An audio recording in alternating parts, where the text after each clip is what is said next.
Paz do Senhor, meus irmãos. Você que trouxe a Bíblia, abra comigo na carta aos Romanos,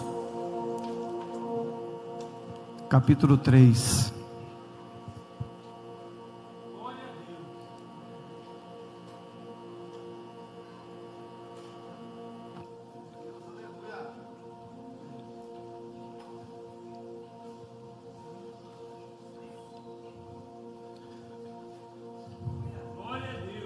Capítulo 3, a gente vai ler a partir do versículo 21.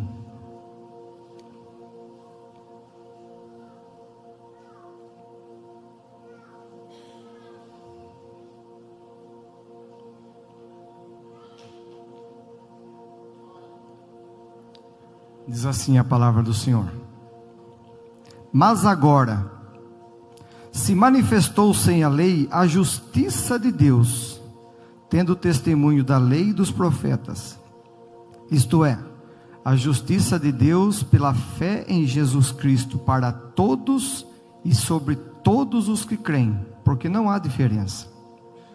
Porque todos pecaram e destituídos estão da glória de Deus, sendo justificados gratuitamente pela sua graça, pela redenção que há em Cristo Jesus, ao qual Deus propôs para propiciação pela fé no seu sangue, para demonstrar a sua justiça pela remissão dos pecados dantes cometidos, sob a paciência de Deus, para demonstração da sua justiça, neste tempo presente, para que Ele seja justo e justificador daquele que tem fé em Jesus. Amém.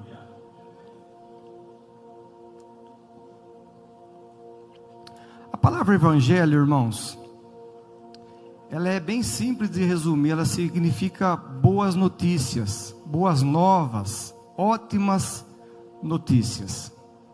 Essa é a palavra simples e objetiva do que significa evangelho: boas novas de salvação. Mas para entendermos as boas notícias e valorizá-las, nós precisamos entender também as más notícias. Imagine comigo uma pessoa, ela vai num médico fazer exame, ela procura um médico para fazer exame, fazer um check-up. E ela descobre que ela está com uma doença terrível. O médico faz o quê? Como um bom médico, ele vai encaminhar a um especialista para que seja curado daquela doença. Uma má notícia para buscar uma boa notícia, que é a cura. Eu me lembro no final de 2008, eu perdido nas drogas, prostituição, bebida. Eu entrei numa igreja e o pregador estava pregando sobre a passagem da viúva de Naim, onde ela levava o seu filho para ser enterrado, e com ela havia uma grande multidão. E Jesus chega nessa cidade também com uma grande multidão. E o pregador faz uma pergunta no meio da pregação: em qual multidão você está? No velório ou com Jesus? Eu naquele momento ali, eu pensei, será que eu estou com Jesus? Será que eu estou no velório? E foi ali a minha primeira experiência que eu tive com Deus em 2008. Foi muito claro a voz de Deus dentro do meu coração: você está no caixão. Ele disse bem claro para mim. Eu assustei, porque eu nunca tinha sentido aquilo na minha vida. Mas veio uma outra voz: mas eu sou a ressurreição e a vida, e eu posso te ressuscitar. Aleluia. De uma má notícia veio para mim uma ótima notícia. Eu estava morto em meus delitos e pecados. Fui entender isso em Efésios capítulo 2 futuramente.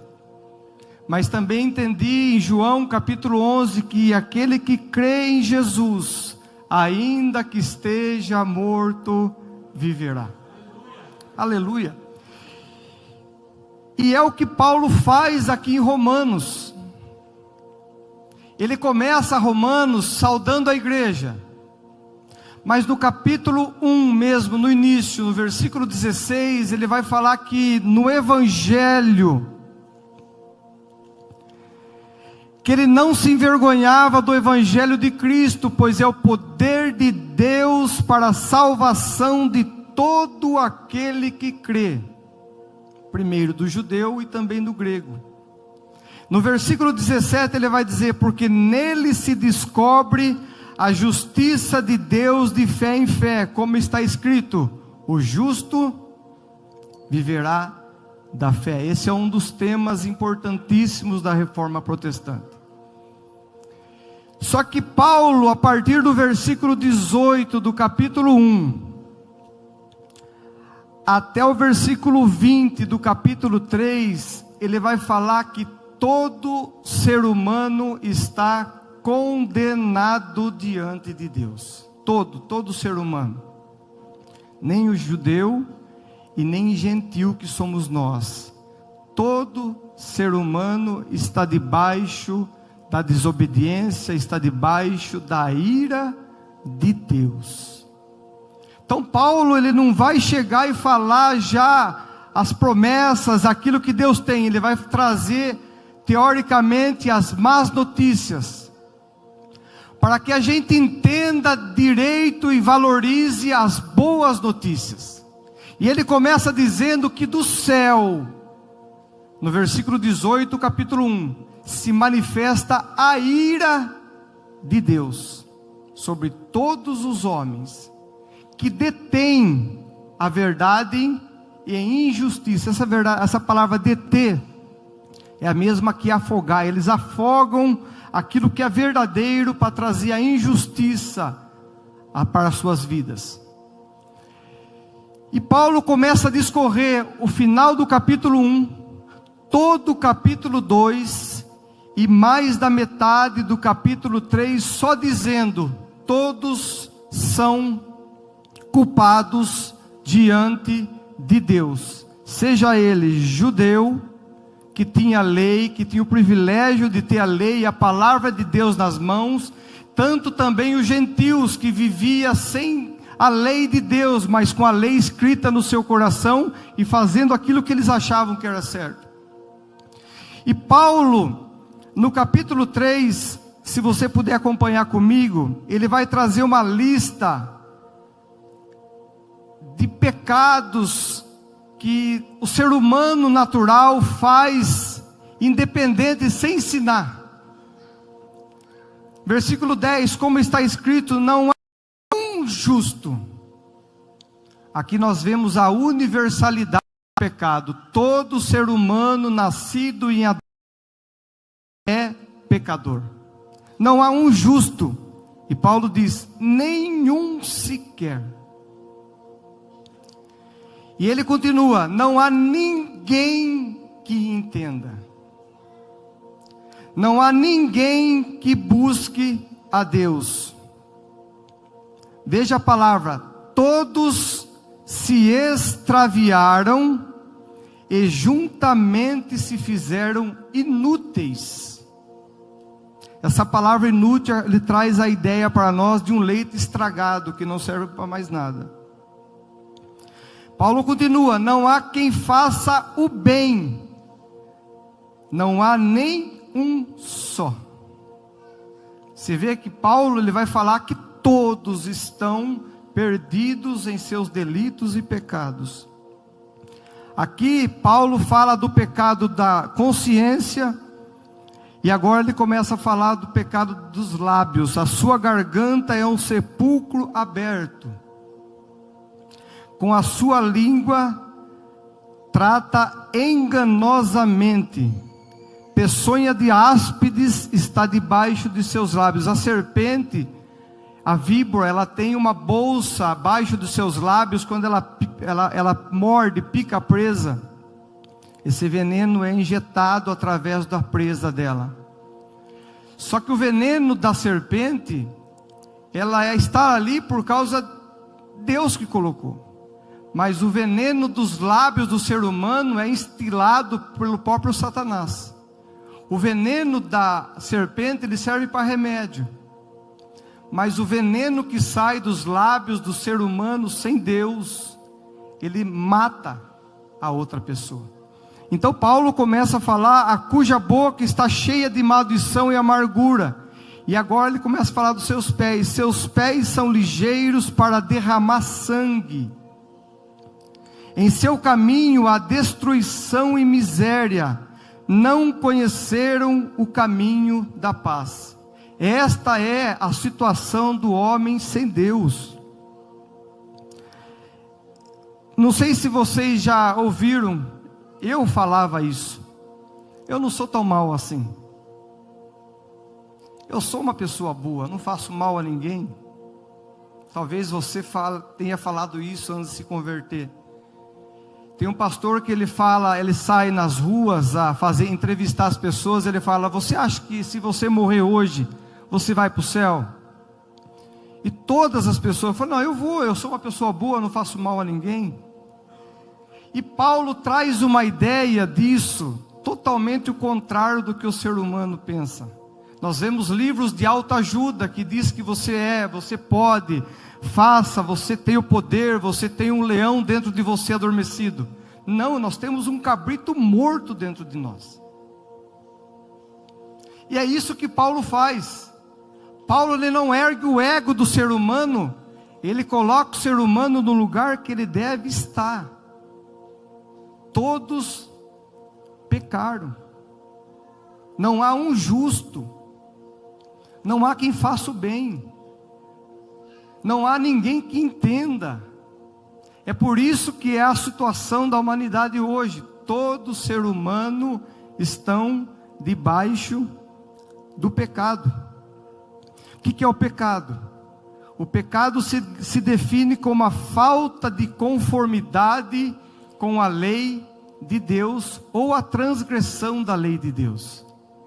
Nós não atingimos a lei perfeita de Deus, porque a lei, os 10 mandamentos, ele vai falar: ame a Deus de todo o seu coração. E eu pergunto para os irmãos aqui essa noite: quem consegue amar a Deus de todo o seu coração, de toda a sua alma, com toda a sua força, com todo o seu entendimento, como Deus merece? Tem alguém? Então você pecou por não obedecer ao primeiro e grande mandamento da lei de Deus. Você vê como nós pecamos? Você vê a situação do homem natural. E Paulo, ele vai falar por que tudo isso. Versículo 18: porque não há temor de Deus diante dos seus olhos. Esse é o problema da humanidade. Não é medo, é temer a Deus. E a Bíblia diz: aquele que teme ao Senhor se desvia do mal. E o fato de não ter temor de Deus no coração, as pessoas fazem o que fazem. E qual é o propósito de Paulo de citar isso daqui? Versículo 19: ora, nós sabemos que tudo que a lei diz, aos que estão debaixo da lei o diz, para que toda boca esteja fechada, e todo mundo seja condenável diante de Deus. É como se todos estivessem no tribunal, e um dia vai estar.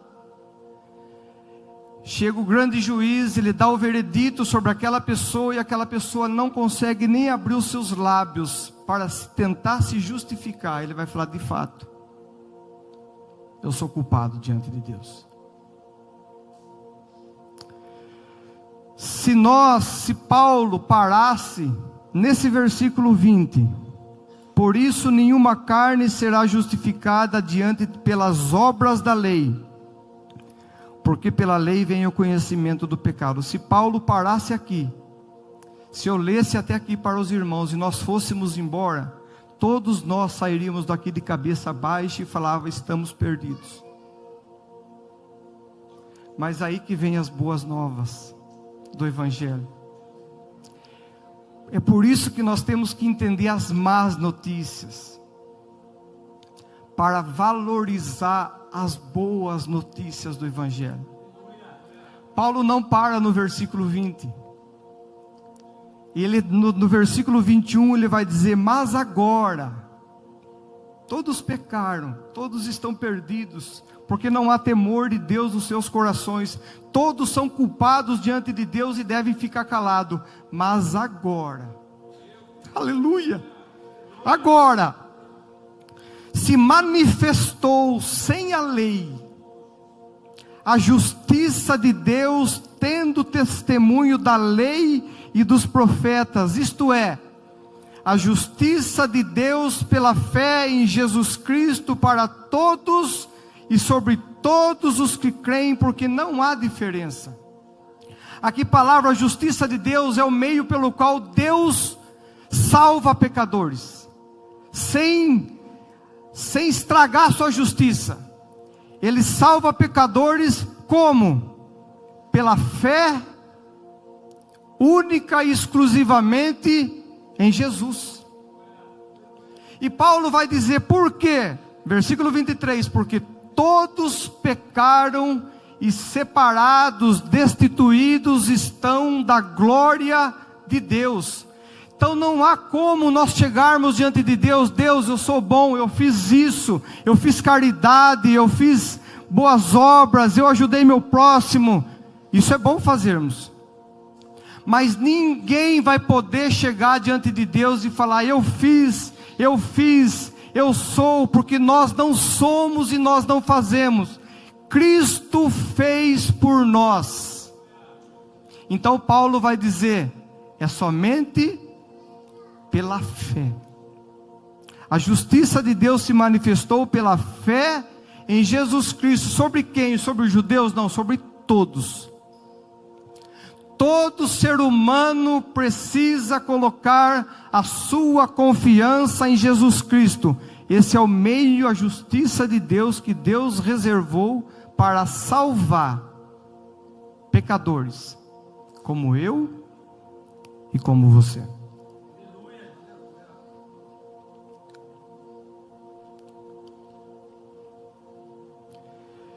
E no versículo 24, ele vai falar sobre a justificação. Sendo justificados gratuitamente pela sua graça, pela redenção que há em Cristo Jesus. O termo justificação é um termo jurídico, que no momento em que você crê em Cristo, Deus o declara acertado com Ele. Ele te trata como justo. Irmãos, não há um justo, nenhum sequer. Mas a partir do momento que você crê em Jesus, você não torna justo, mas é declarado justo. Não há condenação para aqueles que estão em Cristo Jesus, nenhuma. Aquela pessoa que antes vivia no pecado, estava perdido, estava morto, estava condenado diante de Deus por causa das suas obras más. A partir do momento que ele não faz nada, ele só confia naquilo que Cristo fez naquela dura cruz do Calvário, automaticamente ele é trazido do reino das trevas para o reino da luz, e ele é declarado justo. Aleluia. Isso é maravilhoso, irmãos, porque você não precisa fazer nada, é de graça. É gratuitamente pela sua graça, é algo que nós não merecemos. Por isso que é duro entender, mas não tenho que fazer nada, eu preciso fazer algo. Nós somos assim, nós queremos fazer, nós queremos ajudar Deus, nós queremos ter participação da salvação. Mas Paulo está dizendo: pare com isso, olhe para a cruz somente. Você não pode fazer nada por você mesmo. A única coisa que você pode fazer é obras más. Mas se você colocar a sua fé em Jesus, você é tratado como um justo. Naquele dia, no tribunal, no dia do julgamento, vai estar lá o seu nome, justificado. Nenhuma condenação vai haver para você naquele dia. Lá está escrito justificado, e Deus fala: venham a mim, vocês que creram, entrem pela porta, entrem pelos portais eternos, venham até mim. Mas precisa crer no Senhor Jesus Cristo. E ele continua dizendo: pela redenção que há em Cristo Jesus. Essa redenção, essa palavra redenção, ela traz a ideia de um pagamento, de um resgate mediante um pagamento. Se nós pegarmos, na época que tinha os escravos, as pessoas iam até as feiras de escravos comprar escravos. Eles chegavam nessa feira, olhavam o escravo que eles queriam comprar, e eles pagavam um preço para aquele escravo.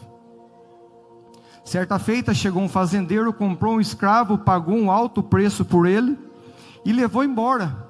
Pode vir comigo, você é meu agora a partir de hoje. E chegou no meio do caminho, aquele fazendeiro falou: você é meu, eu paguei por você, você me pertence, mas eu estou dando a liberdade para você, faça o que você quiser da sua vida. Como assim?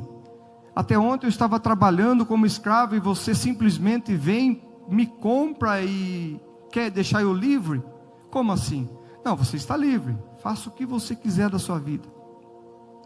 Você está livre. E aquele escravo, por amor àquele senhor, por ter libertado ele, comprado para deixá-lo livre, ele fala: então eu vou decidir servi-lo. Foi isso que Cristo fez. Ele nos comprou quando estávamos mortos, presos na escravidão do pecado, e Ele nos perdoou, nos comprou, nos redimiu. Isso se chama redenção. E Ele disse: Alexandre, você está livre para ir aonde vocês quiserem. E por amor a Cristo, hoje nós o servimos. Passamos de escravo do mundo para escravo de Cristo. Essa é a maior liberdade que tem uma pessoa. Agostinho de Hipona falava assim, que a maior liberdade que existe é ser servo de Cristo. Essa é a maior liberdade que podemos ter. Onde estávamos cativos no mundo, nas trevas, e hoje nós somos livres para servir aquele que nos comprou, Jesus Cristo nosso Senhor. E é lindo porque a justificação ela é maior que o perdão. O perdão é dívida. Então todos os nossos pecados, toda a nossa dívida, ela foi lançada sobre Cristo. E a justificação ela é crédito. Toda a justiça de Cristo foi colocada a nós. É por isso que hoje nós somos declarados justos. A voz do perdão diz assim, pode ir. Você está livre da pena que o seu pecado merecia. A voz da justificação diz, pode vir. Pois você é bem-vindo para desfrutar todo o meu amor e a minha presença. Aleluia. É por isso que nós podemos desfrutar da comunhão com Deus, da presença de Deus. João vai escrever a primeira carta de João. E a nossa comunhão é com o Pai e com seu Filho Jesus Cristo. Como se dá isso? Pela justificação. É simples, é a justificação pela fé. E essa doutrina ela foi esquecida por séculos pela igreja. Até que no ano 1517, Martinho Lutero traz de novo essa doutrina que estava esquecida, tão importantíssima na palavra de Deus: a justificação pela fé. Versículo 25: ao qual Deus propôs para propiciação pela fé no seu sangue, para demonstrar a sua justiça pela remissão dos pecados dantes cometidos sob a paciência de Deus. Aqui a palavra propiciação, ela traz para nós, no templo, no Antigo Testamento, no Santo dos Santos havia uma arca. Dentro dessa arca havia o maná, um pote de ouro com maná, as tábuas da lei e a vara de Arão que havia florescido. E sobre esta arca tinha uma tampa com 2 querubins, uma asa tocava a outra, de ouro puro. Essa tampa se chamava propiciatório. O sumo sacerdote, uma vez no ano, entrava com sangue de um animal, de um cordeiro, para fazer expiação. Ele colocava o sangue sobre esta arca só uma vez por ano, e só ele podia entrar, mais ninguém. Ele entrava, ele colocava o sangue do animal ali, e ali ele aplacava a ira de Deus naquele ano sobre o pecado das pessoas. O sumo sacerdote, ele fazia expiação pelo seu pecado e pelo pecado de todo o povo que estava lá fora. Então, aquele sangue, num certo sentido, ele aplacava a ira de Deus sobre os pecados do povo judeu. E o que traz para nós essa propiciação? Só que o sangue do cordeiro, de um animal, não remove o pecado, ele apenas cobria o pecado.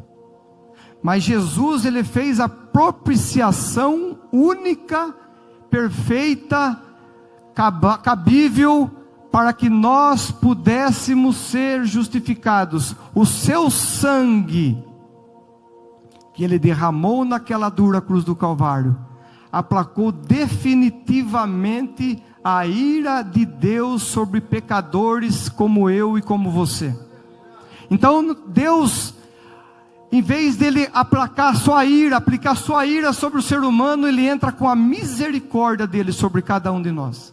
E a misericórdia deles é a causa de nós não sermos consumidos. Deus, ele ira também, mas a seu amor, a sua misericórdia, a sua graça vem sobre cada um de nós por causa do sangue do Cordeiro de Deus que tira o pecado do mundo. E ele faz a propiciação para que nós não recebamos a ira de Deus todos os dias da nossa vida. E o versículo 26: para demonstração da sua justiça neste tempo presente, para que ele seja justo e justificador daquele que tem fé em Jesus. Irmãos, esse é um dos maiores dilemas da Bíblia. Como que Deus pode justificar um ímpio e continuar sendo justo? Esse é um dos maiores dilemas da Bíblia. Provérbios 17:15 diz assim, o que justifica o ímpio é abominação ao Senhor. Aquela pessoa que tenta justificar uma pessoa ímpia, ela é abominável aos olhos de Deus. Agora, como que pode Deus justificar um ímpio sem deixar de ser justo? Pense comigo. Um delinquente entra na sua casa e mata toda a sua família. Você pega esse delinquente, amarra ele, leva até um juiz. Esse moço aqui, essa pessoa matou toda a minha família, eu trouxe aqui para você julgar ele e prender ele. O juiz olha para aquele delinquente e fala assim: eu sou um juiz amoroso, eu gostei de você, então você está livre, eu não vou prender você. O que você faria com esse juiz?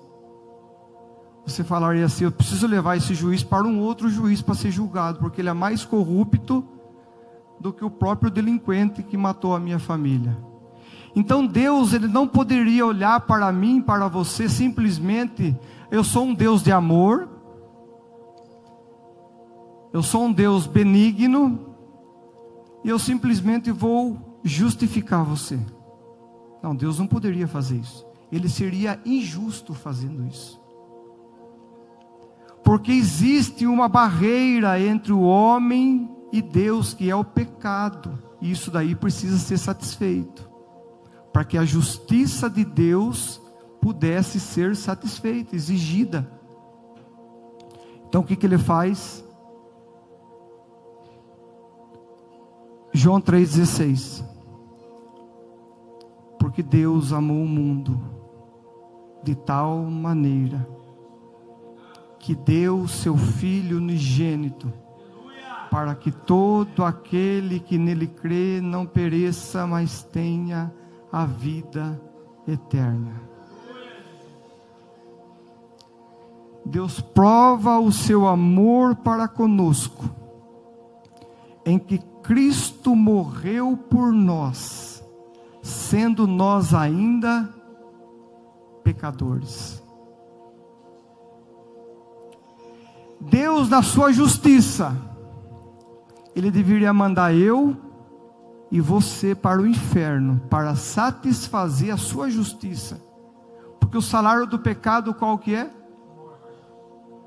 É a morte. É a morte eterna. É a separação eterna entre Deus santo e o homem pecador. Mas Deus também é amor.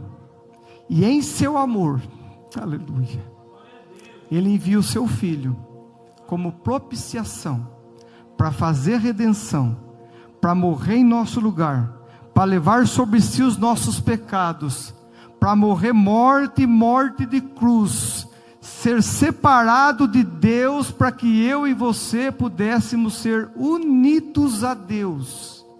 E assim Ele pode ser justo e justificar o injusto, sem deixar de ser justo. Os irmãos entenderam? É a única maneira, porque a justiça de Deus tem que ser satisfeita, irmãos. O pecado precisava ser apagado, tirado, e a única forma do pecado ser tirado, no Antigo Testamento eles faziam todos aqueles rituais, o sumo sacerdote, ano após anos após ano, morria sacerdote, vinha outro sacerdote, morria, vinha outro. Aquilo lá apontava para o sacrifício perfeito que era Jesus. Então tudo isso foi sob a paciência de Deus, para que Deus, quando Jesus Cristo viesse, todo pecado fosse colocado sobre a conta de Jesus Cristo, e Ele bebeu sozinho o cálice amargo da ira de Deus naquela cruz, para que eu e você não bebesse. Naquela cruz Ele foi separado de Deus, para que eu e você pudéssemos nos unir a Deus. O Filho de Deus santo, imaculado, puro, morreu morte de cruz, para que eu e você, injusto, pudéssemos ser justificados e nos tornar filhos de Deus, pela fé na pessoa bendita de Jesus Cristo. E Paulo, quando ele continua essa carta aos Romanos, que é linda essa carta, esse versículo que nós lemos, os reformadores colocam ela como o coração do Evangelho. Todos pecaram e separados estão de Deus, sendo justificados gratuitamente pela sua graça. Aí no capítulo 5 Paulo vai falar: sendo justificados pela fé, temos paz com Deus. Jeová acabou de falar aqui, as pessoas procuram paz. Mas qual é o meio de ter paz? Não é você se isolar, deitar numa rede, que é bom você viajar. Não, a verdadeira paz é a justificação pela fé em Jesus Cristo. Capítulo 8 ele vai falar: nenhuma condenação há para aqueles que estão em Cristo Jesus. Versículo 38 e 39 de Romanos 8: nenhuma separação há para aqueles que estão em Cristo Jesus. A partir do momento que a pessoa é justificada, é declarada justa no tribunal de Deus, não há mais separação, não há mais condenação. Ela tem paz com Deus, ela se torna filho de Deus, ela é perdoada, ela é redimida, restaurada, assim como no início da criação. A pessoa é justificada e salva. Isso é a pessoa que crê, a pessoa que confessa, a pessoa que pela fé recebe a Cristo como seu único e suficiente Salvador.